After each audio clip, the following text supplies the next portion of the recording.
ಮಾಂಗಲ್ಯೆ ಶಿವೆ ಸರ್ವಾರ್ಥ ಸಾಧಿಕೆ ಶರಣ್ಯೆ ತ್ರ್ಯಂಬಕೆ ದೇವಿ ನಾರಾಯಣಿ ನಮೋಸ್ತುತೆ. ನವರಾತ್ರಿಯ 6ನೇ ದಿನ ಕಾತ್ಯಾಯಿನಿ ದೇವಿಯ ರೂಪವನ್ನು ಆಕೆ ಪಡೆಯುತ್ತಾಳೆ. ಹಾಗೆ ಆಜ್ಞಾಚಕ್ರದ ಮೂಲಕ ಈಕೆಯನ್ನು ನಾವು ಆರಾಧಿಸಬೇಕು. ಷಟ್ ಚಕ್ರಗಳಲ್ಲಿ 6ನೆಯ ಆಜ್ಞಾಚಕ್ರವಾಗಿದೆ. ಇದು ಗುರುತ್ವದ ಸಂಕೇತವೂ ಆಗಿದೆ. ಈ ಚಕ್ರವು ಹುಬ್ಬುಗಳ ನಡುವೆ ಇರುತ್ತದೆ. ಹಾಗಾದರೆ ಈ ಚಕ್ರದ ಕೇಂದ್ರೀಕೃತ ಸ್ಥಳ ಅಂತ ಹೇಳುವಂಥದ್ದು 2 ಹುಬ್ಬುಗಳ ನಡುವೆ. ಹಾಗೆ ಮನುಷ್ಯನಿಗೆ 4 ಬಗೆಯ ಚಕ್ಷುಗಳು ಇವೆ. ನಾವು ತೋರ್ಪಡಿಕೆಗೆ ನಮಗೆ 2 ಕಣ್ಣು ಅಂತಿದ್ದರೂ ಕೂಡ ಅವನಿಗೆ 4 ರೀತಿಯಾದಂತಹ ಕಣ್ಣುಗಳು ಚಕ್ಷುಗಳಿವೆ. ಅವು ಯಾವುದೆಂದರೆ, ಮೊದಲನೆಯದಾಗಿ ಚರ್ಮಚಕ್ಷು.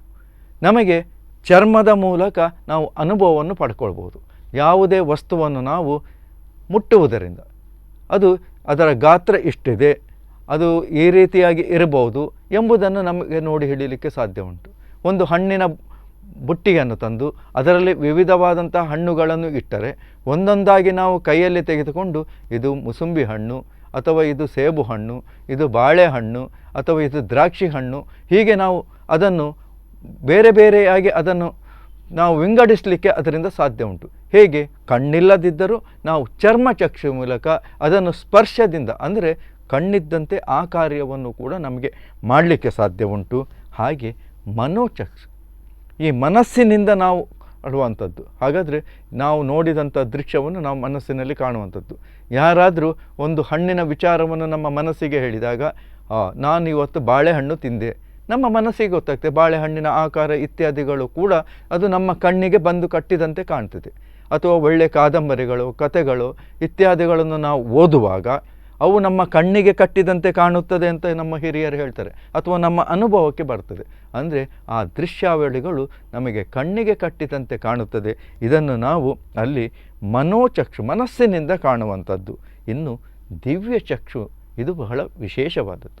ಹಾಗಾದರೆ ಈ ದಿವ್ಯ ಚಕ್ಷುವಿನ ಬಗ್ಗೆ ನಾವು ಸ್ವಲ್ಪ ವಿವರವನ್ನು ಹೇಳುವುದಾದರೆ ಅಥವಾ ಅದನ್ನು ತಿಳ್ಕೊಳ್ಳುವುದಾದರೆ, ಹಿಂದೆ ನಾವು ಗಣೇಶ ಪುರಾಣವನ್ನು, ಅಂದರೆ ಗಣೇಶ ಚರಿತೆಯನ್ನು ಹೇಳುವಾಗ ಈ ಮಾತನ್ನು ಹೇಳಿತ್ತು.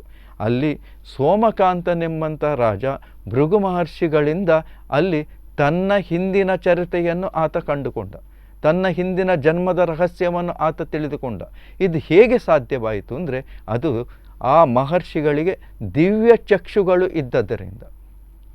ಈ ಮಹಾರಾಜನು ಹಿಂದೆ ಯಾವ ಕರ್ಮಗಳನ್ನು ಮಾಡಿದ್ದ, ಈಗ ಈ ರೀತಿಯಾದಂತಹ ದುಷ್ಕೃತಿಯನ್ನು ಪಡೆದುಕೊಳ್ಳಲಿಕ್ಕೆ ಹೇಗೆ ಸಾಧ್ಯವಾಯಿತು, ಮತ್ತು ಇವನಿಗೆ ಒಳಿತನ್ನು ಉಂಟು ಮಾಡಬೇಕಾದರೆ ಏನು ಮಾಡಬೇಕು ಎಂಬುದನ್ನು ಆ ದಿವ್ಯ ಚಕ್ಷು ಉಳ್ಳಂತಹ ಭೃಗು ಮಹರ್ಷಿಗಳು ಆ ಸೋಮಕಾಂತ ರಾಜನಿಗೆ ಹೇಳಿದ ಕಾರಣ ಅವುಗಳನ್ನು ತಿಳಿದುಕೊಂಡ ಆ ಮಹಾರಾಜ ಮುಂದೆ ಸುಕೃತಿಯನ್ನು ಪಡೆಯಲಿಕ್ಕೆ ಸಾಧ್ಯವಾಯಿತು.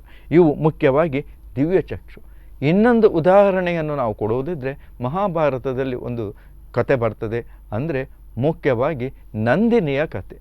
ನಂದಿನಿಯ ಕಥೆಯ ವಿಶೇಷತೆ ಏನೆಂದರೆ, ದೇವಾನುದೇವತೆಗಳು ಕೂಡ ಸ್ವರ್ಗದಲ್ಲಿ ಸ್ವರ್ಗ ಸುಖವನ್ನು ಅನುಭವಿಸ್ತಾ ಇದ್ದರು. ಅಲ್ಲಿ ವಿಶೇಷವಾದಂಥ ನಂದನವನವು ಇದ್ದರೂ ಕೂಡ ಅವರು ಹೆಚ್ಚಿನದಾದಂತಹ ಮನಸ್ಸಿಗೆ ಆನಂದವನ್ನು ಪಡೆಯುವಂಥದ್ದು ಭೂಲೋಕಕ್ಕೆ ಆಗಮಿಸುವ ಮೂಲಕ. ಪರ್ವತಗಳ ತಪ್ಪಲಲ್ಲೂ, ಸಮುದ್ರ ಹಾಗೂ ನದಿ ತೊರೆಗಳ ಮುಂತಾದಂಥ ಸುಂದರ ಪ್ರದೇಶದಲ್ಲಿ ವಿಹರಿಸುತ್ತಾ, ಕಾಡುಗಳಲ್ಲಿ ಅಲೆಯುತ್ತಾ ಅವರು ಸಂತೋಷವನ್ನು ಪಡ್ತಿದ್ರು. ಹಾಗೆ ಒಮ್ಮೆ ವಸುಗಳು ಭೂಮಿಗೆ ತಮ್ಮ ಪತ್ನಿಯರ ಜೊತೆಯಲ್ಲಿ ಬಂದಂಥ ಸಂದರ್ಭದಲ್ಲಿ ವಸಿಷ್ಠರ ಆಶ್ರಮಕ್ಕೆ ಅವರು ಬರ್ತಾರಂತೆ. ಬಹಳ ಸುಂದರವಾದಂಥ ಆಶ್ರಮ, ಬಹಳ ವಿಶಾಲವಾದಂಥ ಸ್ಥಳ. ಅಲ್ಲಿ ಅವರು ವಿಹರಿಸುತ್ತಿದ್ದಂಥ ಸಂದರ್ಭದಲ್ಲಿ ಒಬ್ಬ ವಸುವಿನ ಪತ್ನಿಯು ಆ ವಸಿಷ್ಠರ ಆಶ್ರಮದ ಬಳಿಯಲ್ಲಿ ಮೇಯುತ್ತಿದ್ದಂತಹ, ವಿಹರಿಸುತ್ತಿದ್ದಂಥ ನಂದಿನಿಯನ್ನು ಕಾಣ್ತಾಳಂತೆ. ನಂದಿನಿ ಅಂತ ಹೇಳುವಂಥ ಹಸು ಅಂತ ಹೇಳುವಂಥದ್ದು ಬಹಳ ಆಕರ್ಷಣೀಯವಾದದ್ದು. ಯಾಕಂದರೆ ಅದು ದೇವತೆಗೆ ಸಮಾನವಾದಂಥದ್ದು. ಹಾಗಾಗಿ ಅದರ ಪ್ರತಿಯೊಂದು ಅಂಗವೂ ಕೂಡ ವರ್ಣಿಸಲು ಅಸಾಧ್ಯವಾದಷ್ಟು ಅದು ಸುಂದರವಾಗಿದೆ. ಅದರ ಕೆಚ್ಚಿಲು, ಅದರ ಬಾಲವು, ಅದರ ಕೊಂಬು, ಮುಖ, ಪ್ರತಿಯೊಂದು ಅಂಗವೂ ಕೂಡ ಅದು ಬಹಳ ವಿಶೇಷವಾಗಿತ್ತು. ಇದರಿಂದ ಆಕರ್ಷಿತಳಾದಂಥ ದ್ಯೂ ಎಂಬಂಥ ವಸುವಿನ ಪತ್ನಿಯು ತನ್ನ ಪತಿಯನ್ನು ಕರೆದು ಕೇಳ್ತಾಳಂತೆ, ನೋಡು, ನೀನು ಅಲ್ಲಿಯ ಸೌಂದರ್ಯವನ್ನು ನೋಡುವುದಲ್ಲ, ಇಲ್ಲಿ ಇರುವ ಹಸುವನ್ನು ನೋಡು, ಆ ಹಸುವಿನ ಜೊತೆಯಲ್ಲಿರುವಂಥ ಅದರ ಕರುವನ್ನು ನೋಡು, ಎಷ್ಟು ಸುಂದರವಾಗಿದೆ, ಎಷ್ಟೊಂದು ಆಕರ್ಷಣೀಯವಾಗಿದೆ, ನನಗೆ ನೋಡಿದಷ್ಟು ತೃಪ್ತಿ ಅಂತ ಹೇಳುವುದಿಲ್ಲ, ನೋಡಿದಷ್ಟು ಸಮಾಧಾನ ಆಗ್ತಾ ಇಲ್ಲ ಅಂತ. ಆಗ ವಸು ಹೇಳ್ತಾನೆ, ನೀನು ಅದರ ಸೌಂದರ್ಯವನ್ನು, ಅದರ ದೇಹವನ್ನು ಕಂಡು ಇಷ್ಟೊಂದು ನೀನು ಅಚ್ಚರಿಯನ್ನು ಪಟ್ಟಿದ್ದಿ, ಆಕರ್ಷಣೆಗೆ ಒಳಗಾಗಿದ್ದಿ. ಆದರೆ ಈ ಹಸುವಿನಲ್ಲಿ ಇನ್ನೊಂದು ವಿಶೇಷವಾದಂತಹ ಗುಣವಿದೆ ಅಂತ. ಹಾಗಾದರೆ ಏನು ವಿಶೇಷವಾದಂಥ ಗುಣ ಅಂತೇಳಿದರೆ, ಯಾರಾದರೂ ಭೂಲೋಕದಲ್ಲಿ ಈ ಹಸುವಿನ ಹಾಲನ್ನು ಕುಡಿದರು ಅಂತಾದರೆ ಅವರು 1,000 ವರ್ಷಗಳ ಕಾಲ ಜರ ಮತ್ತು ಮರಣ ವರ್ಜಿತರಾಗಿ ಸುಂದರವಾಗಿ ಅವರು ಕಂಗೊಳಿಸ್ತಾರೆ. ಅವರಿಗೆ ಮತ್ತೆ ಕಾಯಿಲೆ ಅಂತ ಹೇಳುವಂಥದ್ದಿಲ್ಲ, 1,000 ವರ್ಷಗಳ ಕಾಲ ಮರಣ ಅಂತ ಹೇಳುವಂಥಲ್ಲ, ಮುಪ್ಪು ಕೂಡ ಅವರಿಗೆ ಆವರಿಸುವುದಿಲ್ಲ. ಅಂತಹ ವಿಶೇಷವಾದಂಥ ಶಕ್ತಿ ಈ ನಂದಿನಿಯು ಕೊಡುವಂಥ ಹಾಲಿಗೆ ಇದೆ ಅಂತ. ನಾವಾದರೂ ದೇವತೆಗಳು, ನಮಗೆ ಇದರ ಅವಶ್ಯಕತೆ ಇಲ್ಲ, ನಮಗೆ ಆ ಮರಣ ಅಂತೇಳುವಂಥದ್ದಿಲ್ಲ, ಮುಪ್ಪು ಅಂತೇಳುವಂಥದ್ದಿಲ್ಲ, ಯಾವುದೂ ಇಲ್ಲ, ನಾವು ಅದರಿಂದ ವರ್ಜಿತರಾಗಿದ್ದೇವೆ. ಈ ಮಾತನ್ನು ಕೇಳಿದಂತಹ ದಿವ್ ಎನ್ನುವಂಥ ಪತ್ನಿಯಾದಂಥ ಆಕೆಗೆ ಒಂದು ಮನಸ್ಸಿನಲ್ಲಿ ಲೋಭನೆ ಉಂಟಾಗ್ತದೆ. ಏನು? ಯಾಕಂದರೆ ಈ ಭೂಲೋಕದ ಮಣ್ಣಿನ ಗುಣವೇ ಹಾಗೆ, ಅಲ್ಲಿ ಸ್ವಾರ್ಥ ಅಂತ ಹೇಳುವಂಥದ್ದು ಬರುವಂಥದ್ದು. ಆಗ ಯಾವಾಗ ಈ ಭೂಲೋಕದಕ್ಕೆ ಅವಳು ಕಾಲಿಟ್ಲು, ಅವಳಲ್ಲೂ ಕೂಡ ಒಂದು ರೀತಿಯಾದಂಥ ಸ್ವಾರ್ಥ ಅಂತ ಹೇಳುವಂಥದ್ದು ಮನಸ್ಸಿಗೆ ಬರ್ತದೆ. ಆ ಸ್ವಾರ್ಥದಿಂದ ಆಕೆ ಆಲೋಚನೆ ಮಾಡ್ತಾಳೆ, ಹೌದಾ, ಹಾಗಾದರೆ ಇಷ್ಟೊಂದು ಶಕ್ತಿ ಆ ಹಾಲಿಗಿದೆಯಾ, ಹಾಗಾದರೆ ನನಗೆ ಕುಡಿದು ಅದರಿಂದ ಏನು ಪ್ರಯೋಜನವಿಲ್ಲ. ಹಾಗಾದರೆ ನನ್ನ ಗೆಳತಿ ಒಬ್ಬಳು ಜಿತವತಿ ಎನ್ನುವವಳೊಬ್ಬಳು ಈ ಭೂಲೋಕದಲ್ಲಿದ್ದಾಳೆ, ಒಬ್ಬ ಶ್ರೇಷ್ಠ ರಾಜನ ಮಗಳಾಗಿದ್ದಾಳೆ. ಆಕೆಗೇನಾದರೂ ನಾನು ಈ ಹಾಲನ್ನು ಕುಡಿಸಿದೆ ಅಂತಾದರೆ ಇನ್ನೇನು ಆಕೆ ಕೆಲವೇ ವರ್ಷಗಳಲ್ಲಿ, ಈಕೆ ಸೌಂದರ್ಯವತಿಯಾಗಿದ್ದಾಳೆ, ಯೌವನವನ್ನು ಪಡೆದಿದ್ದಾಳೆ, ಈಗ ನೋಡಲಿಕ್ಕೆ ಆಕರ್ಷಣೀಯವಾಗಿದ್ದಾಳೆ. ಆದರೆ ಕಾಲಕ್ರಮೇಣ ಈ ಮಣ್ಣಿನ ಗುಣಕ್ಕೆ ಅನುಗುಣವಾಗಿ ಮುಂದೆ ಆಕೆ ಮುಪ್ಪನ್ನು ಆವರಿಸುತ್ತದೆ. ಹಾಗಾಗಬಾರ್ದು. ಅಷ್ಟು ವರ್ಷಗಳ ಕಾಲ ಆಕೆ ಸುಂದರವಾಗಿಯೇ ಇರಬೇಕು ನನ್ನ ಸಖಿ ಎಂಬುದನ್ನು ಅರಿತು ತನ್ನ ಗಂಡನಲ್ಲಿ ಹೇಳ್ತಾಳೆ, ಈ ಹಸು ಮತ್ತು ಕರುವನ್ನು ಅಲ್ಲಿಗೆ ಕರೆದುಕೊಂಡು ಹೋಗಿ ನನ್ನ ಗೆಳತಿಯಾದಂಥ ಜಿತವತಿಗೆ ಹಾಲನ್ನು ಕುಡಿಸಬೇಕು, ಅವಳು ಯೌವನವನ್ನು ಪಡೆಯಬೇಕು, ಮುಂದೆ ಬೇಗನೆ ಆಕೆಗೆ ಮುಪ್ಪು ಆವರಿಸಬಾರ್ದು ಅಂತ. ಅಲ್ಲಿ ಹೇಳ್ತಾನೆ, ಇದು ವಸಿಷ್ಠರ ಆಶ್ರಮ, ನಾವು ಈ ರೀತಿಯಾಗಿ ಹೇಳದೆ ಕೇಳದೆ ತೆಗೆದುಕೊಂಡು ಹೋಗುವುದು ತಪ್ಪು ಅಂತ. ಆದರೂ ಕೇಳದೆ ನನಗೇನಾದರೂ ನೀನು ಒಳಿತನ್ನು ಉಂಟು ಮಾಡುವುದಿದ್ದರೆ, ನನಗೇನಾದರೂ ಒಳ್ಳೆಯದನ್ನು ಮಾಡಬೇಕು ಅಂತ ನಿನ್ನ ಮನಸ್ಸಿಗೆ ಅನ್ನಿಸಿದರೆ ನಾನು ಹೇಳಿದ ಕಾರ್ಯವನ್ನು ಅತಿ ಶೀಘ್ರದಲ್ಲಿ ಮಾಡು ಎಂಬುದಾಗಿ ಗಂಡನಿಗೆ ಹೇಳಲು ಆತನು ಅದನ್ನು ಕರೆದುಕೊಂಡು ಹೋಗಿ ಅಲ್ಲಿ ಆಕೆಗೆ ಹಾಲನ್ನು ಕೊಡುವಂಥದ್ದು. ಇತ್ತ ವಸಿಷ್ಠರು ಬಂದಂಥ ಸಂದರ್ಭದಲ್ಲಿ ಅವರ ಪ್ರೀತಿಯ ಮಗಳಿಗೆ ಸಮಾನವಾದಂಥ ಈ ನಂದಿನಿಯು ಅವರಿಗೆ ಕಾಣದಿದ್ದ ಕಾರಣ, ಯಾಕಂದರೆ ಆ ಹಸು ವಸಿಷ್ಠರು ಆಶ್ರಮಕ್ಕೆ ಬರುತ್ತಿದ್ದಂಥ ಸಂದರ್ಭದಲ್ಲಿ ಬಾಲವನ್ನು ಎತ್ತಿ ಅಂಬಾ ಅಂತ ಕರೆದು ಅವರನ್ನು ಸ್ವಾಗತಿಸುವುದು ಸಂಪ್ರದಾಯ. ಇವತ್ತು ಆ ಹಸುವು ಕಾಣದೇ ಇದ್ದಾಗ ಕಳವಳಗೊಂಡು ಆಶ್ರಮದ ಸುತ್ತಲೂ ಹುಡುಕಲು ಮತ್ತು ಹುಡುಕಿಸಲು ಅದು ಎಲ್ಲೂ ಕಾಣದೇ ಇದ್ದಂತಹ ಸಂದರ್ಭದಲ್ಲಿ ಅವರು ಕೈಕಾಲು ಮುಖಗಳನ್ನು ತೊಳೆದು ಶುದ್ಧಾಚಮನವನ್ನು ಮಾಡಿ ಅವರು ಆ ಜ್ಞಾನ ಚಕ್ಷುವಿನಿಂದ, ಅದೇ ನಾನು ಹೇಳಿದ್ದು ಆ ದಿವ್ಯ ಚಕ್ಷು ಅಂತ ಹೇಳುವಂಥದ್ದು, ಅವರು ಕುಳಿತು ಅವರು ಯೋಗಕ್ಕೆ ಅಂದರೆ ಆ ಮನಸ್ಸನ್ನು ಕೇಂದ್ರೀಕರಿಸಿ ಆ ದಿವ್ಯ ಚಕ್ಷುವಿನಿಂದ ನೋಡುವಾಗ ಆ ನಂದಿನಿ ಏನಾಡಲು, ಯಾರು ಕರೆದುಕೊಂಡು ಹೋದರು ಎಂಬಂಥ ಎಲ್ಲ ಸತ್ಯವೂ ಕೂಡ ಅಲ್ಲಿ ಅವರಿಗೆ ಗೋಚರವಾಗ್ತದೆ. ಹಾಗಾದರೆ ಆ ನಂದಿನಿಯ ಕಥೆ ಅಂತ ಹೇಳುವಂಥದ್ದು ಮುಂದುವರಿತದೆ. ನಾವು ಅದನ್ನು ಬಿಟ್ಟು ಈ ದಿವ್ಯ ಚಕ್ಷುವಿನ ವಿಚಾರವಾಗಿ ನಾವು ವಿವರಣೆಯನ್ನು ಕೊಡೋದಿದ್ದರೆ, ಹೀಗೆ ವಿಶೇಷವಾಗಿ ಸಾಧನೆ ಮಾಡಿದಂತಹ ಋಷಿ ಮುನಿ ಮಹರ್ಷಿಗಳಿಗೆ ಇದನ್ನು ಕಂಡುಕೊಳ್ಳಲಿಕ್ಕೆ ಇದು ಸಾಧ್ಯವಾಯಿತು. ಇದು 3ನೇ ಚಕ್ಷು ಮತ್ತು ಜ್ಞಾನ ಚಕ್ಷು. ಪ್ರತಿಯೊಬ್ಬನೂ ಕೂಡ ನಾವು ವಿದ್ಯೆ ಕಲಿಯುವುದು ಯಾಕೆ? ಜ್ಞಾನವನ್ನು ಸಂಪಾದನೆ ಮಾಡಲಿಕ್ಕೆ. ಆ ಜ್ಞಾನ ಅಂತ ಹೇಳುವಂಥದ್ದು ಅನೇಕ ವಿಚಾರಗಳಿಂದ ಬರುತ್ತದೆ. ಸಂಗೀತದ ಜ್ಞಾನ ಮತ್ತು ಒಂದು ಒಳ್ಳೆಯ ತಂತ್ರಜ್ಞಾನ, ಹಾಗಾಗಿ ವೈದ್ಯಕೀಯ ಜ್ಞಾನ, ಹೀಗಾಗಿ ಜ್ಞಾನ ಅಂತೇಳುವಂಥದ್ದು ಸಹಸ್ರಾರು ವಿಭಾಗಗಳಲ್ಲಿ ಬರ್ತವೆ.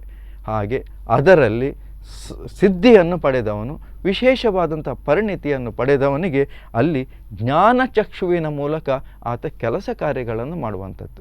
ಯಾವುದಾದ್ರೂ ಒಂದು ಕೆಲಸ ಆಗಬೇಕಾದ್ರೆ ಹೌದಾ, ಹೀಗಿನ ಕೆಲಸವ, ಅದು ಹೀಗೆ ಮಾಡಬೇಕು ಅಂತೇಳಿ ಅವನ ಮನಸ್ಸಿಗೆ ಬರ್ತದೆ, ಜ್ಞಾನಕ್ಕೆ ಉಂಟಾಗ್ತದೆ. ಹಾಗಾಗಿ ಅದನ್ನು ನಾವು ಜ್ಞಾನಚಕ್ಷು ಅಂತ ನಾವು ಕರಿತೇವೆ. ಹಾಗಾಗಿ ಆಜ್ಞಾಚಕ್ರವನ್ನು ಧ್ಯಾನಚಕ್ಷು ಎಂದು ಕೂಡ ನಾವು ಕರೆಯುತ್ತಾರೆ. ಈ ಚಕ್ರದಲ್ಲಿ ಮನಸ್ಸು ಅಂತೇಳುವಂಥದ್ದು ನೆಲೆ ನಿಂತಾಗ ಏಕಾಗ್ರತೆ ಮನುಷ್ಯನಲ್ಲಿ ಮೂಡ್ತದೆ. ಎಲ್ಲರೂ ಹೆಚ್ಚಿನವರು ಹೇಳೋದು, ನನಗೇನಾದರೂ ಮಾಡಬೇಕು ಅಂದರೆ ನನಗೆ ಏಕಾಗ್ರತೆ ಉಂಟಾಗ್ತಾ ಇಲ್ಲ, ನನ್ನ ಮನಸ್ಸು ಚಂಚಲ ಉಂಟಾಗ್ತದೆ ಅಂಥವರಿಗೆ ಅಲ್ಲಿ ಹೇಳ್ತಾರೆ ಚಕ್ರವನ್ನು ಧ್ಯಾನ ಚಕ್ಷು ಎಂದು ಕರೆಯುತ್ತಾರೆ. ಈ ಚಕ್ರದಲ್ಲಿ ಮನಸ್ಸು ಕೇಂದ್ರೀಕೃತವಾದಾಗ, ನೆಲೆ ನಿಂತಾಗ ಅಲ್ಲಿ ಏಕಾಗ್ರತೆ ಮೂಡಲಿಕ್ಕೆ ಸಾಧ್ಯ ಆಗ್ತದೆ. ಇಂದು ಈ ಪೂಜಿಸುವ ದೇವಿಗೆ 4 ಭುಜಗಳಿವೆ. ನಾವು ಯಾವುದು 4 ಭುಜಗಳು ಅದರಲ್ಲಿ ಏನಂದರೆ ವಿಶೇಷವಾಗಿ ಮೇಲಿನ ಕೈಯಲ್ಲಿ ಅಂದರೆ ಮೇಲಿನ ಬಲಗೈಯಲ್ಲಿ ಅಭಯ ಮುದ್ರೆ, ಕೆಳಗಿನ ಬಲ ಕೈಯಲ್ಲಿ ಅದು ವರಮುದ್ರೆ ಆಗಿರ್ತದೆ. ಹಾಗೆ ಎಡಕೈಯ ಮೇಲ್ಭಾಗದ ಕೈಯಲ್ಲಿ ಅಲ್ಲಿ ಖಡ್ಗವಿರ್ತದೆ, ಕೆಳಗಿನ ಕೈಯಲ್ಲಿ ಕಮಲದ ಪುಷ್ಪವು ಈ ದೇವಿಯಲ್ಲಿ ಅಲಂಕೃತವಾಗಿ ಇರುವುದು. ಈ ದೇವಿಯ ವಾಹನ ಅಂತೇಳುವಂಥದ್ದು ಸಿಂಹವು ವಾಹನವಾಗಿರುತ್ತದೆ. ಹಾಗೆ ಪ್ರಸನ್ನಳಾದ ದೇವಿಯು ಕೇಸರಿ ಬಣ್ಣದ ದಿರಿಸನ್ನು ಧರಿಸಿ ಇಂದು ಕಾತ್ಯಾಯನ ಮಗಳಾಗಿ ಜನಿಸಿ ಬರುತ್ತಾಳೆ. ಇದು ವಿಶೇಷ. ಅಂದರೆ ಇವಳು ಕಾತ್ಯಾಯಿನಿ ಅಂತ ಹೇಳುವಂಥದ್ದು ಯಾಕೆ ಈಕೆಗೆ ಹೆಸರು ಬರ್ತದೆ, ಕಾತ್ಯಾಯಿನಿ ಸ್ವರೂಪದಿಂದ ಈ ದೇವಿಯನ್ನು ನಾವು ಯಾಕೆ ಪೂಜಿಸುತ್ತೇವೆ ಅಂದರೆ ಅದಕ್ಕೆ ಮುಖ್ಯವಾದಂಥ ಹಿನ್ನೆಲೆ ಏನಂದರೆ, ಕಾತ್ಯಾಯಿನಿ ಅಂತ ಹೇಳುವಂಥ ಮುಖ್ಯವಾಗಿ ಕಾತ್ಯ ಎನ್ನುವಂಥ ಒಬ್ಬ ಮಹರ್ಷಿ ಅವನ ಮನಸ್ಸಿನಲ್ಲಿ ಒಂದು ಅಭಿಲಾಷೆ ಬರ್ತದೆ. ಯಾಕಂದರೆ ಅವನು ತಪಸ್ಸನ್ನು ಮಾಡಿದ್ದ, ಸಿದ್ಧಿಯನ್ನು ಪಡೆದಿದ್ದ. ಅವನಿಗೆ ದುರ್ಗಾದೇವಿ ಆ ಜಗನ್ಮಾತೆ ನನ್ನ ಮಗಳಾಗಿ ಜನಿಸಬೇಕು ಅಂತ ಅವನ ಮನಸ್ಸಿನಲ್ಲಿ ಬರ್ತದೆ. ಅದಕ್ಕಾಗಿ ಅನೇಕ ಯಜ್ಞ ಯಾಗ ಹೋಮ ಹವನಗಳನ್ನು ಮಾಡ್ತಾನೆ, ತಪಸ್ಸನ್ನು ಆಚರಿಸ್ತಾನೆ.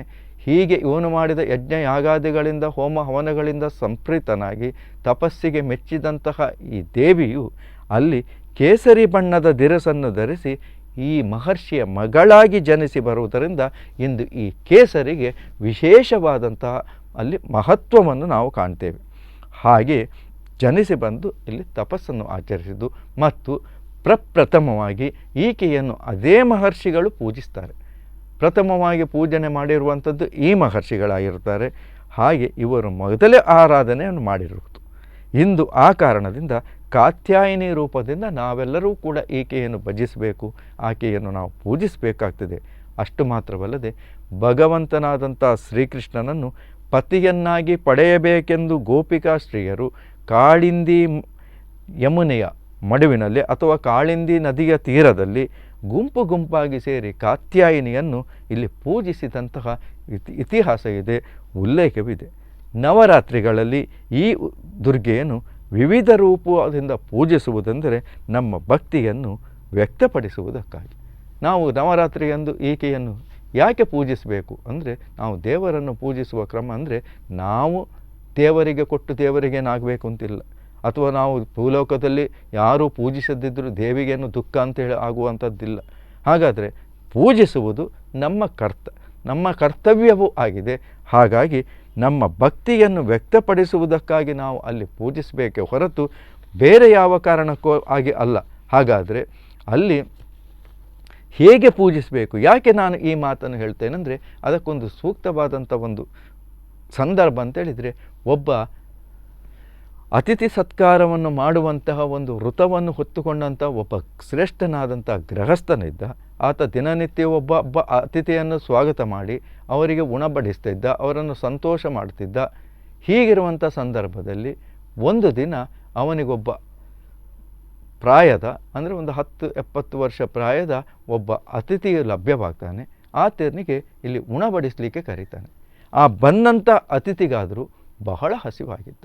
ಅಂದರೆ ನಾವೊಂದು ದಾನ ಮಾಡುವುದಿದ್ದರೆ ಊಟ ಮಾಡುವವನನ್ನು ಕರೆದುಕೊಂಡು ಬಂದು ಅವನಿಗೆ ಊಟ ಮಾಡು ಅಂತೇಳಿದರೆ ಅವನಿಗೆ ಬೇಡ. ಹಾಗಾದರೆ ಹಸಿದಿದ್ದವನಿಗೆ ಮಾತ್ರ ನಾವು ಉಣಬಡಿಸಿದರೆ ಅದರಿಂದ ಅವನಿಗೂ ತೃಪ್ತಿ, ಕೊಟ್ಟಂಥ ನಮಗೂ ತೃಪ್ತಿ. ಇದೇ ಉದಾಹರಣೆಯನ್ನು ಇಟ್ಟುಕೊಂಡು ನಾವು ಏನಾದರೂ ದಾನವನ್ನು ಮಾಡುವುದಿದ್ದರೆ, ಏನಾದರೂ ಕೊಡುವುದಿದ್ದರೆ ಅದು ಸಕಾಲದಲ್ಲಿ ಕೊಟ್ಟಿರಬೇಕು. ಅದು ಯೋಗ್ಯನಾದಂಥ ಯೋಗ್ಯ ಪಾತ್ರವುಳ್ಳವನಿಗೆ ನಾವು ದಾನ ಮಾಡಬೇಕು. ಅದರಿಂದ ಪಡ್ಕೊಂಡವನಿಗೂ ಹಾಗೂ ಕೊಟ್ಟವನಿಗೂ ಅದರ ಪುಣ್ಯವು ಲಭ್ಯವಾಗ್ತದೆ. ಹಾಗಾಗಿ ದಾನ ಶ್ರೇಷ್ಠ ಅಂತ ಹೇಳುವಂಥದ್ದು ಅದಕ್ಕೋಸ್ಕರ, ಅದರಲ್ಲೂ ಅನ್ನದಾನ ಅಂತ ಹೇಳುವಂಥದ್ದು ಬಹಳ ಶ್ರೇಷ್ಠವಾದದ್ದು. ಈ ವ್ರತವನ್ನು ಆತ ಇಟ್ಟುಕೊಂಡಿದ್ದ ಕಾರಣ ಈ ವ್ಯಕ್ತಿಯನ್ನು ಕರೆದು, ಹಸಿದಿದ್ದ ವ್ಯಕ್ತಿಯನ್ನು ಕರೆದು ಆತ ಉಣಬಡಿಸ್ತಾನಕ್ಕೆ ಮುಂದಾಗ್ತಾನಂತೆ. ಆತ ಎಲೆಯ ಮುಂದೆ ಕುಳಿತು ಇನ್ನೇನು ಊಟ ಮಾಡಬೇಕು ಅನ್ನುವಲ್ಲಿ ಈ ಕರೆಸಿದಂತಹ ಇಲ್ಲಿ ಆ ಗೃಹಸ್ಥ ಹೇಳ್ತಾನಂತೆ, ನಾನು ಊಟವನ್ನು ಬಡಿಸಿದ್ದು ಸರಿ, ಆದರೆ ನಾನೊಂದು ಊಟ ಬಡಿಸುವ ಮುನ್ನೆ ಒಂದು ವ್ರತವನ್ನು ಇಟ್ಟುಕೊಂಡಿದ್ದೇನೆ. ಏನಂದರೆ, ಊಟ ಮಾಡುವ ಮುಂಚೆ ಭಗವಂತನ ನಾಮಸ್ಮರಣೆಯನ್ನು ಮಾಡಬೇಕು. ಭಗವಂತನ ನಾಮಸ್ಮರಣೆಯನ್ನು ಮಾಡಿದ ಮೇಲೆ ಊಟವನ್ನು ಮಾಡುವಂಥದ್ದು. ಇದು ಒಳ್ಳೆಯ ಪದ್ಧತಿಯೇ. ಪ್ರತಿಯೊಬ್ಬರೂ ಇದನ್ನು ಆಲೋಚನೆ ಮಾಡಬೇಕು, ಅದನ್ನು ಜೀವನದಲ್ಲಿ ಅಳವಡಿಸಬೇಕು. ಯಾಕಂದರೆ ಈ ಪ್ರಪಂಚದ ಎಲ್ಲ ಸೃಷ್ಟಿ ಸ್ಥಿತಿ ಲಯಗಳಿಗೆ ಕಾರಣರಾದವರು ಆ ಭಗವಂತ. ಹಾಗಿರುವಾಗ ನಮಗೆ ಇಷ್ಟೆಲ್ಲ ಸೌಕರ್ಯವನ್ನು ಕೊಟ್ಟು ನಮ್ಮನ್ನು ಸಲಹಿದಂತಹ ಆ ದೇವರ ಸ್ಮರಣೆಯನ್ನು ಒಂದು ಕ್ಷಣವೂ ನಾವು ಮಾಡದೆ ನಾವು ಊಟ ಮಾಡಿತು ಅಂತಾದರೆ ಅಲ್ಲಿಂದದು ಕೃತಜ್ಞತೆ ಆಗುವುದಿಲ್ಲ, ಕೃತಜ್ಞತೆ ಆಗ್ತದೆ. ಆ ಕಾರಣದಿಂದ ಆತನಿಗೆ ಉಚಿತವಾದ ಊಟವನ್ನು ಕೊಟ್ಟು ಸತ್ಕಾರವನ್ನು ಮಾಡುವ ಮುಂಚೆ ಅಲ್ಲಿ ದೇವರ ನಾಮಸ್ಮರಣೆಯನ್ನು ಮಾಡಬೇಕು. ನಾನು ಹೇಳಿದಂತೆ ನೀನು ಮಂತ್ರವನ್ನು ಪಠಿಸಿ ಆಮೇಲೆ ಊಟ ಮಾಡಬೇಕು ಅಂತ ಅಲ್ಲಿ ಕೇಳಿಕೊಳ್ಳಲು ಆಗ ಆತ ಒಪ್ಪುವುದಿಲ್ಲ. ಯಾಕಂದರೆ ನಾನು ದೇವರನ್ನು ನಂಬುವವರಿಗೆ, ಅಂತಹವರಿಗೆ ಬಹಳಷ್ಟಿದೆ. ನಾನು ದೇವರನ್ನು ನಂಬುವುದಿಲ್ಲ, ದೇವರ ನಾಮಸ್ಮರಣೆ ಮಾಡುವುದಿಲ್ಲ. ನಿನಗೆ ಮನಸ್ಸಿದ್ದರೆ ಊಟ ಹಾಕ್ಬೋದು, ಇಲ್ಲದಿದ್ದರೆ ಬಿಡ್ಬೋದು. ಯಾಕಂದರೆ ಅವನನ್ನೊಂದು ಇಕ್ಕಟ್ಟಿನಲ್ಲಿ ಸಿಲುಕಿಸಿ ಬಿಡ್ತಾನೆ. ಆದರೆ ಈತನು ಕೂಡ ದೇವರ ಬಗ್ಗೆ ಅಪಾರವಾದಂಥ ನಂಬಿಕೆಯನ್ನು ಇಟ್ಟಿದ್ದ, ದೇವರ ಮೇಲೆ ವಿಶ್ವಾಸವನ್ನು ಇಟ್ಟಿದ್ದ, ದೇವರ ನಾಮಸ್ಮರಣೆಯನ್ನು ಮಾಡಿಸುವುದಕ್ಕಾಗಿ ಇನ್ನೊಬ್ಬರಿಗೆ ಉಣಬಡಿಸ್ತಿದ್ದ.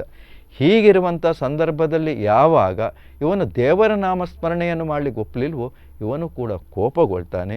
ಹಾಗಾದರೆ ನಿನಗೆ ನಾನು ಊಟವನ್ನು ಹಾಕುವುದಿಲ್ಲ ಎಂಬಂತಹ ಕಡಾಖಂಡಿತವಾದಂಥ ಮಾತನ್ನು ಹೇಳ್ತಾನೆ. ಆತನು ಕೂಡ ಹಸಿದಿದ್ದರೂ ನಾನು ದೇವರ ಸ್ಮರಣೆಯನ್ನು ಮಾಡಿ ಊಟ ಮಾಡುವುದಿಲ್ಲ, ನಾನು ಊಟವನ್ನು ತ್ಯಜಿಸ್ತೇನೆ ಹೊರತು ದೇವರ ಸ್ಮರಣೆಯನ್ನು ಮಾಡುವುದಿಲ್ಲ ಅಂತೇಳಿ ಆತ ಎದ್ದು ಹೋಗ್ತಾನೆ. ಈತ ಒತ್ತಾಯಿಸುವುದಿಲ್ಲ. ಈ ರೀತಿಯಾಗಿ ಅಂದು ಈತನ ವ್ರತಭಂಗವಾಗ್ತದೆ. ಮನಸ್ಸಿನ ಶಾಂತಿ ಅಂತ ಹೇಳುವಂಥದ್ದು ಹೊರಟು ಹೋಗ್ತದೆ.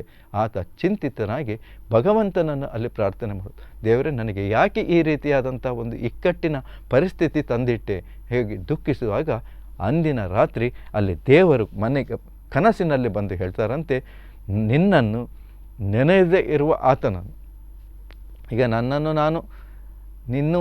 ಯಾವತ್ತೂ ನೆನೀತಾ ಇದ್ದಿ, ನನ್ನ ನಾಮಸ್ಮರಣೆಯನ್ನು ನೀನು ಯಾವಾಗಲೂ ಮಾಡ್ತಾ ಇದ್ದಿ.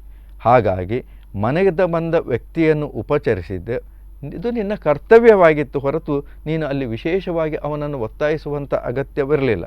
ಹಾಗಾಗಿ ದೇವರು ಅದಕ್ಕಾಗಿ ಕನಸಿನಲ್ಲಿ ಬಂದು ಹೇಳುವಂಥದ್ದು, ನನ್ನನ್ನು ಪೂಜಿಸಿದ ನಿನ್ನನ್ನು, ನನ್ನನ್ನು ನೆನೆಯದೇ ಇರುವ ಆತನನ್ನು, ನನ್ನನ್ನು ಪೂಜಿಸಿದಂಥ ನಿನ್ನನ್ನು, ನನ್ನನ್ನು ನೆನೆಯದೇ ಇರುವಂಥ ಆತನನ್ನು ಇಬ್ಬರನ್ನು ನಾನು 70 ವರ್ಷಗಳ ಕಾಲದಿಂದ ರಕ್ಷಿಸುತ್ತಾ ಬಂದಿದ್ದೇನೆ. ಅವನು ಭಜನೆ ಮಾಡಲಿಲ್ಲ, ನನ್ನನ್ನು ಪೂಜಿಸಲಿಲ್ಲ ಅಂತ ನಾನೇನು ಅವನನ್ನು ತಿರಸ್ಕಾರ ಮಾಡಲಿಲ್ಲ ಅಥವಾ ಅವನಿಗೇನು ಕಷ್ಟವನ್ನು ಕೊಡಲಿಲ್ಲ, ರಕ್ಷಿಸುತ್ತಾ ಬಂದಿದ್ದೇನೆ. ಆದರೆ ನೀನು ಒಂದು ಹೊತ್ತು ಊಟವನ್ನು ಕೊಟ್ಟು ಅಲ್ಲಿ ರಕ್ಷಿಸಲಿಲ್ಲವಲ್ಲ. ಅಂದರೆ ಇದರಲ್ಲಿ ಎಷ್ಟು ನಮಗೆ ಅರ್ಥ ಬರ್ತದೆ ಅಂದರೆ, ನಾವು ಯಾವಾಗಲೂ ಇಲ್ಲಿ ನಾನು ಅನ್ನವನ್ನು ಕೊಟ್ಟೆ, ನಾನು ಆತನಿಗೆ ಉಪಚಾರ ಮಾಡಿದೆ, ಹಾಗಲ್ಲ. ಅದು ಭಗವಂತನೇ ಕೊಟ್ಟದ್ದು. ಭಗವಂತನ ಕೊಟ್ಟದ್ದು ನಾನು ಅವನಿಗೆ ಬೇಕು ಬೇಡ ಅಂತ ಹೇಳಲಿಕ್ಕೆ ನನಗೆ ಅಧಿಕಾರವಿಲ್ಲ. ಅದನ್ನು ಮಾಡುವಂಥದ್ದು ಕರ್ತವ್ಯ ಮಾತ್ರ ನಾನು ಅಂತ ತಿಳ್ಕೊಳ್ಬೇಕಿತ್ತು. ಅದನ್ನೇ ಇಲ್ಲಿ ದೇವರು ಎಚ್ಚರಿಸುವಂಥದ್ದು. ನನ್ನನ್ನು ನೆನೆದ ನಿನ್ನನ್ನು, ನೆನೆಯದ ಅವನನ್ನು ಇಬ್ಬರನ್ನು ನಾನು 70 ವರ್ಷಗಳ ಕಾಲ ನಾನು ರಕ್ಷಣೆ ಮಾಡ್ತಾ ಬಂದಿದ್ದೆ. ನೀನು ಒಂದು ಹೊತ್ತು ಊಟ ಕೊಟ್ಟು ಅವನನ್ನು ರಕ್ಷಿಸಲಿಲ್ಲವಲ್ಲ ಅಂತ ಅವನನ್ನು ಕನಸಿನಲ್ಲಿ ಬಂದು ಎಚ್ಚರಿಸ್ತಾರಂತೆ. ಹಾಗಾದರೆ ಈ ಸಂದೇಶವನ್ನು ನಾವು ಕೂಡ ಮನಸ್ಸಿನಲ್ಲಿ ಗಮನಿಸಬೇಕು. ಹಾಗಾಗಿ ಪ್ರತಿಯೊಬ್ಬರಿಗೂ ಕೂಡ ಅಂದರೆ ಭಗವಂತನ ಆಶೀರ್ವಾದ ಅಂತ ಹೇಳುವಂಥದ್ದು ಅವರು ಮಾಡಿದ ಹಿಂದಿನ ಪುಣ್ಯ ಕರ್ಮಗಳಿಗೆ ಅನುಗುಣವಾಗಿ ಅವರಿಗೆ ಸುಖ ದುಃಖಗಳು ಲಭ್ಯವಾಗುತ್ತವೆ ಹೊರತು ಅಲ್ಲಿ ಬೇರೆ ಯಾವ ವಿಚಾರವೂ ಅಲ್ಲ. ಹಾಗಾಗಿ ಇದನ್ನು ನಾವು ಭಕ್ತಿಯ ಮುಖ್ಯ ಪ್ರಯೋಜನ ಅಂತೇಳುವಂಥದ್ದು. ಇನ್ನೊಂದು ಏನಂದರೆ ನದ್ವೇಷ್ಟಿ, ಇದನ್ನು 6ನೆಯ ದಿನದ ಪೂಜಿಸಿದರೆ ನೆನಪಿಟ್ಟುಕೊಳ್ಳುವುದು ಸಕಾಲಿಕ. ಈ ದೇವಿಯನ್ನು ನಾವು 6ನೇ ದಿನದ ದೇವಿಯಲ್ಲಿ ಕಾತ್ಯಾಯನಿಯನ್ನು ಪೂಜಿಸುವುದರಿಂದ ಆ ಭಕ್ತಿ ಅಂತೇಳುವಂಥದ್ದು ನಮಗೆ ವಿಶೇಷವಾಗಿ ಸಿದ್ಧಿಸಲ್ಪಡ್ತದೆ. ಎಲ್ಲವೂ ಶಾಂತವಾದ ಬಳಿಕ ಒಂದು ಉಳಿಯುವಂಥದ್ದು ಅಂದರೆ ಈ ಪ್ರಪಂಚ ಅಂತ ಹೇಳುವಂಥದ್ದು ಪ್ರಳಯವಾಗುವಂಥ ಸಂದರ್ಭದಲ್ಲಿ ಲೋಕವೆಲ್ಲವೂ ನಿದ್ರಿಸುತ್ತಿರುವಾಗ ಜಲಪ್ರಳಯ ಉಂಟಾಗ್ತದೆ. ಆಗ ಏಕೈಕವಾದದ್ದು ಅಹಂ ಎಂಬ ರೂಪಿನಲ್ಲಿ ಇದ್ದೇ ಇರುತ್ತದೆ. ಅದು ಯಾವುದಂದರೆ ಆ ಭಗವಂತನ ಶಕ್ತಿ, ಅದು ಪರಮಾತ್ಮ. ಹಾಗಾಗಿ ಈ ಜಗತ್ತು ಕಾಮನ ಬಿಲ್ಲು ಇದ್ದ ಹಾಗೆ. ಅಂದರೆ ಕಾಮನ ಬಿಲ್ಲಿನಲ್ಲಿ ಎಲ್ಲ ರೀತಿಯಾದಂತಹ ಬಣ್ಣಗಳು ಅಡಕವಾಗಿರ್ತದೆ. ಹಾಗಾಗಿ ಅದು ನೋಡಲಿಕ್ಕೆ ಸೌಂದರ್ಯವಾಗಿರ್ತದೆ, ಸುಂದರವಾಗಿರ್ತದೆ. ಒಂದು ವೇಳೆ ಯಾರಾದರೂ ಹೊಟ್ಟೆಗೆಚ್ಚಿನಿಂದ ಕಾಮನ ಬಿಲ್ಲು ಚೆನ್ನಾಗಿಲ್ಲ ಅಂತ ಹೇಳಿದರೆ ಅದರ ಅರ್ಥ ಅವನು ಅದನ್ನು ದ್ವೇಷಿಸುತ್ತಾನೆ. ಬೇಕಂತಲೇ ಅದನ್ನು ಆತ ದ್ವೇಷಕ್ಕೆ ಒಳಪಡ್ತಾನೆ ಅಂತ. ಹಾಗಾಗಿ ಚೆನ್ನಾಗಿರುವುದನ್ನು, ಸತ್ಕಾರ್ಯ ಮಾಡುವುದನ್ನು ನಾವು ದ್ವೇಷ ಮಾಡಿದರೆ ಅದರಿಂದ ನಾವು ಕೆಟ್ಟವರು ಅಂತ ಅನ್ನಿಸ್ತಾರೆ ಹೊರತು ಆತ ಒಳ್ಳೆಯವನು ಅಂತ ಅನ್ನಿಸಿಕೊಳ್ಳುವುದಿಲ್ಲ. ಹಾಗಾಗಿ ನಮಗೆ ಹಿಡಿಸಿದ್ದು ಜಗತ್ತಿನೊಳಗೆ ಇರಬಾರದು ಎಂದರೆ ಅದು ರಾಕ್ಷಸ ತತ್ವವಾಗುತ್ತದೆ. ನಾವು ಇದುವರೆಗೆ ದುಷ್ಟ ರಾಕ್ಷಸರನ್ನು ದೇವಿ ಯಾಕೆ ಕೊಂದಳು ಅಂದರೆ ಆ ರಾಕ್ಷಸರಿಗೆ ಹಾಗೆ ಇಂದ್ರಲೋಕದಲ್ಲಿ ಇಂದ್ರ ರಾಜ್ಯಭಾರ ಮಾಡಬಾರ್ದು, ಭೂಲೋಕದಲ್ಲಿ ಯಜ್ಞ ಯಾಗಾದಿಗಳು ನಡೀಬಾರ್ದು, ಎಲ್ಲವೂ ನಾವೇ, ನಮ್ಮ ಹಿಡಿತದಲ್ಲೇ ಇರಬೇಕು, ನಾವು ಹೇಳಿದಾಗೆ ಎಲ್ಲರೂ ಕೇಳಬೇಕು. ಈ ರೀತಿಯಾಗಿ ಮನೋಭಾವ ರಾಕ್ಷಸರಲ್ಲಿ ಇದ್ದದ್ದರಿಂದ ದೇವಿ ಅಲ್ಲಿ ಬಂದು ಶಿಕ್ಷಿಸಬೇಕಾಯಿತು, ಅವರನ್ನು ನಾಶಪಡಿಸಬೇಕಾಗುತ್ತದೆ. ಹಾಗಾಗಿ ನಾವು ದೇವಿಯನ್ನು ಆರಾಧನೆ ಮಾಡಿದಂತೆ ಪ್ರಪಂಚದ ವೈವಿಧ್ಯತೆಯನ್ನು ನಾವು ಆರಾಧನೆ ಮಾಡಬೇಕು. ನಾವು ಪ್ರಕೃತಿಯನ್ನು ತುಳಸಿ ಪೂಜೆ ಮಾಡ್ತೇವೆ, ಅದು ಪ್ರಕೃತಿಯ ಆರಾಧನೆ. ಅಶ್ವತ್ಥ ವೃಕ್ಷವನ್ನು ಆರಾಧನೆ ಮಾಡ್ತೇವೆ, ಗೋವನ್ನು ಆರಾಧನೆ ಮಾಡ್ತೇವೆ, ಪ್ರಾಣಿ ಪಕ್ಷಿ ಹಾಗೂ ಗಿಡ ಮರ ಇತ್ಯಾದಿಗಳೆಲ್ಲವನ್ನು ನಾನಾ ರೂಪದಿಂದ ನಾವು ಆರಾಧನೆ ಮಾಡ್ತೇವೆ. ಅದಕ್ಕೆ ಮುಖ್ಯ ಉದ್ದೇಶ ನಾವು ಭಗವಂತನನ್ನು ದೇವಿಯನ್ನು ಆರಾಧಿಸಿದಂತೆ ನಾವು ಇವೆಲ್ಲವನ್ನು ಆರಾಧನೆ ಮಾಡಬೇಕಂದ್ರೆ ತನಗೂ ಪರರಿಗೂ ಒಳಿತನ್ನು ಉಂಟು ಮಾಡುವಂಥ, ನೆಮ್ಮದಿಯನ್ನು ಉಂಟು ಮಾಡುವಂತೆ ಪ್ರಕೃತಿಯನ್ನು ನಾವು ಆರಾಧನೆ ಮಾಡಬೇಕಾಗ್ತದೆ. ಹಾಗಾಗಿ ಯಾಕೆ ನಾವು ಆರಾಧನೆ ಮಾಡಬೇಕು ಅಂದರೆ ನೆಮ್ಮದಿಯಿಂದ ಪ್ರಕೃತಿಯೊಳಗೆ ನಾವು ಕುಳಿತಾಗ ಅಲ್ಲಿ ನೆಮ್ಮದಿ ಅಂತ ಹೇಳುವುದಕ್ಕೆ ಇದು ಆರಾಧನೆ ಮುಖ್ಯ. ಇದಕ್ಕೊಂದು ಸೂಕ್ತವಾದ ವಿಚಾರ ಅಂದರೆ ಒಂದು ಕತೆ, ಒಂದು ದೊಡ್ಡ ವೃಕ್ಷದಲ್ಲಿ ಅದರಲ್ಲಿ ಪಕ್ಷಿಗಳು ಬಹಳಷ್ಟು ಮನೆ ಕಟ್ಟಿಕೊಂಡಿತ್ತು. ಆ ಪಕ್ಷಿಗಳು ನಾನಾ ರೀತಿಯಾದಂತಹ ಗುಣ ಸ್ವಭಾವವನ್ನು ಹೊಂದಿದ್ದವು, ನಾನಾ ರೀತಿಯಂಥ ವರ್ಗವನ್ನು ಹೊಂದಿದ್ದವು. ಹೀಗಿರುವಾಗ ಅವುಗಳು ಒಂದು ರೀತಿಯಾಗಿ ಒಂದು ದಿನ ಸಭೆಯನ್ನು ಮಾಡ್ತಾವಂತೆ. ಸಭೆ ಮಾಡಿ ಅಲ್ಲಿ ಮಾತುಕತೆಯನ್ನು ನಡೆಸಿ ವಿಚಾರ ವಿನಿಮಯವನ್ನು ಮಾಡಿದಾಗ ಅಲ್ಲಿ ಗಿಳಿ ಅಂತೇಳುವ ಒಂದು ಪಕ್ಷಿ ಹೇಳ್ತಾನಂತೆ, ನಮ್ಮಲ್ಲೂ ಶ್ರೇಷ್ಠರು ಯಾರು ನೋಡಿ. ನಮ್ಮ ಮನುಷ್ಯರಲ್ಲೂ ಹಾಗೆ ಭಾವನೆ, ನಮ್ಮಲ್ಲಿ ಶ್ರೇಷ್ಠರು ಯಾರು, ನಮ್ಮಲ್ಲಿ ನಾನೇ ದೊಡ್ಡವನಾಗಬೇಕು, ನಾನೇ ಶ್ರೇಷ್ಠನೆನಿಸಬೇಕು, ಎಲ್ಲರೂ ನನ್ನನ್ನೇ ಹೊಗಳಬೇಕು ಅಂತ. ಹಾಗೆ ಇಲ್ಲಿ ಗಿಳಿಯು ಕೂಡ ಒಂದು ಪ್ರಶ್ನೆ ಇರ್ತಂತೆ, ನಮ್ಮ ಈ ಪಕ್ಷಿಗಳಲ್ಲಿ ಯಾರು ಶ್ರೇಷ್ಠರು ಎಂಬುದನ್ನು ನಾವು ಕಂಡು ಹುಡುಕಿ ಅವರನ್ನೇ ಪಕ್ಷಿರಾಜನನ್ನಾಗಿ ಮಾಡಬೇಕು. ಗಿಳಿಯ ಮನಸ್ಸಿನಲ್ಲಿತ್ತು, ನಾನು ನೋಡಲಿಕ್ಕೆ ಚೆನ್ನಾಗಿದ್ದೇನೆ, ನನ್ನ ಬಣ್ಣ ಅಂತೇಳುವಂಥದ್ದು ಹಸಿರಾಗಿ ಚೆನ್ನಾಗಿ ಕಂಗೊಳಿಸ್ತದೆ, ಹಾಗಾಗಿ ಎಲ್ಲರೂ ಕೂಡ ನನ್ನನ್ನೇ ರಾಜನನ್ನಾಗಿ ಮಾಡ್ಬೋದು, ಪಕ್ಷಿಗಳ ರಾಜ ನಾನಾಗ್ಬೋದು ಅಂತ. ಆಗ ನವಿಲು ಕೂಡ ಹೇಳ್ತಂತೆ, ಹೌದು ನಾನು ಕೂಡ ಅದಕ್ಕೆ ಬದ್ಧನಾಗಿದೆ. ನವಿಲಿಗೂ ಒಂದು ಸಂತೋಷ, ಗೆರೆ ಬಿಚ್ಚಿ ನಾನು ಹಾರಾಡುವಾಗ ಎಲ್ಲರೂ ನನ್ನನ್ನು ಎವೆ ಇಕ್ಕದೆ ನನ್ನ ಸೌಂದರ್ಯವನ್ನು ಕಂಡು ಆನಂದ ಪಡ್ತಾರೆ, ಹಾಗಾಗಿ ದೇಹದಲ್ಲೂ ಪ್ರಬಲನಾಗಿದ್ದೇನೆ, ನನ್ನನ್ನು ಪಕ್ಷಿರಾಜನನ್ನಾಗಿ ಮಾಡಬಹುದು ಅಂತ. ಆಗ ಆ ಬುದ್ಧಿವಂತನಾದಂತಹ ಗೂಬೆ ಅಂತ ಹೇಳುವಂಥ ಪ್ರಾಣಿ ಅದು ಸ್ವಲ್ಪ ಬುದ್ಧಿ ಉಪಯೋಗ ಮಾಡ್ತದೆ. ಹಾಗಾದರೆ ಹಾಗೆಲ್ಲ ಏಕಾಏಕಿ ನಿರ್ಧಾರವನ್ನು ತೆಗೆದುಕೊಳ್ಳಿಕ್ಕೆ ಆಗುವುದಿಲ್ಲ. ನಾವೊಂದು ಸಮಿತಿ ಮಾಡಿ ಅದಕ್ಕೆ ಬುದ್ಧಿವಂತನಾದಂಥ ಕಾಗೆಯನ್ನು ನಾವು ಅಧ್ಯಕ್ಷನನ್ನಾಗಿ ಮಾಡುವಂಥದ್ದು, ಅದು ಕೊಟ್ಟ ತೀರ್ಮಾನವನ್ನು ನಾವು ಒಪ್ಪುವಂಥದ್ದು. ಯಾಕಂದರೆ ಆ ಕಾಗೆ ಅಂತ ಹೇಳುವಂಥದ್ದು ಮನುಷ್ಯರ ಜೊತೆಯಲ್ಲಿ ಬೆರೆತಿರುವಂಥದ್ದು, ಹೆಚ್ಚಾಗಿ ನಮ್ಮ ಜೊತೆ ಇಲ್ಲ, ಮನುಷ್ಯರ ಜೊತೆಯಲ್ಲಿದ್ದರಿಂದ ಅದರ ವಿಚಾರಗಳೆಲ್ಲವೂ ಅದಕ್ಕೆ ಗೊತ್ತಿದೆ. ಆಗ ಕಾಗೆ 1 ವರ್ಷಗಳ ಕಾಲ ಅವಧಿಯನ್ನು ಪಡ್ಕೊಳ್ತಂತೆ. 1 ವರ್ಷ ಸಮಯ ಕೊಡಿ, ನಾನು ಪ್ರಪಂಚವನ್ನೆಲ್ಲ ಸುತ್ತು ಬಂದು ಯಾವ ಪಕ್ಷಿ ಶ್ರೇಷ್ಠ ಎಂಬುದನ್ನು ನೋಡಿಕೊಂಡು ಬರ್ತೇನೆ ಅಂತ. ಹೀಗೆ ಇದು 1 ವರ್ಷಗಳ ಕಾಲ ಪ್ರಪಂಚವನ್ನು ಪರ್ಯಟನೆ ಮಾಡಿಕೊಂಡು ಎಲ್ಲ ಪಕ್ಷಿಗಳನ್ನು ಮಾತನಾಡ್ತಂದೆ. ಆದರೆ ಇದರ ಮನಸ್ಸಿಗೆ ಯಾವ ಪಕ್ಷಿಯೂ ಸುಂದರ ಶ್ರೇಷ್ಠ ಅಂತ ಅನ್ನಿಸುವುದಿಲ್ಲ. ಹೀಗೆ ಬರುತ್ತಿರುವಂಥ ಸಂದರ್ಭದಲ್ಲಿ ಮತ್ತೊಂದು ಕಾಗೆ ಎದುರಾಗ್ತದಂತೆ. ಅದನ್ನು ಕಂಡು ಇದಕ್ಕೆ ಸಂತೋಷ ಆಗ್ತದೆ. ಅದು ಹೇಳ್ತದೆ, ಅಬ್ಬಾ ಎಂಥ ಸುಂದರವಾದಂಥ ಕಾಗೆ, ಅದರಲ್ಲೂ ಬಣ್ಣ ಏನು ಚಂದ, ಕಂಠ ಎಷ್ಟು ಮಧುರ ಅಂದಿತು. ಅದು ನೋಡುವ ದೃಷ್ಟಿ ಅದರದ್ದೇ. ಯಾಕೆ ಅದಕ್ಕೆ ಹಾಗೆ ಮನಸ್ಸಿಗೆ ಬರ್ತದೆ ಅಂದರೆ ಆ ನೋಡುವ ಮನಸ್ಸು ಅಂತ ಹೇಳುವಂಥದ್ದು ಹಾಗೆ. ಪ್ರತಿಯೊಬ್ಬನೂ ಕೂಡ ಅಲ್ಲಿ ಅವನವನ್ನು ನೋಡುವಂಥ ಮನಸ್ಸಿನಂತೆ ಅಲ್ಲಿ ಆತ ವರ್ತಿಸುವಂಥ ಯದ್ಭಾವ ತದ್ಭವತಿ ಅಂತ. ಅದೇ ರೀತಿ ಅದು ಬಂದು ವರದಿ ಕೊಡ್ತದೆ, ಕಾಗೆಯೇ ಶ್ರೇಷ್ಠ ಅಂಥೇಳಿ.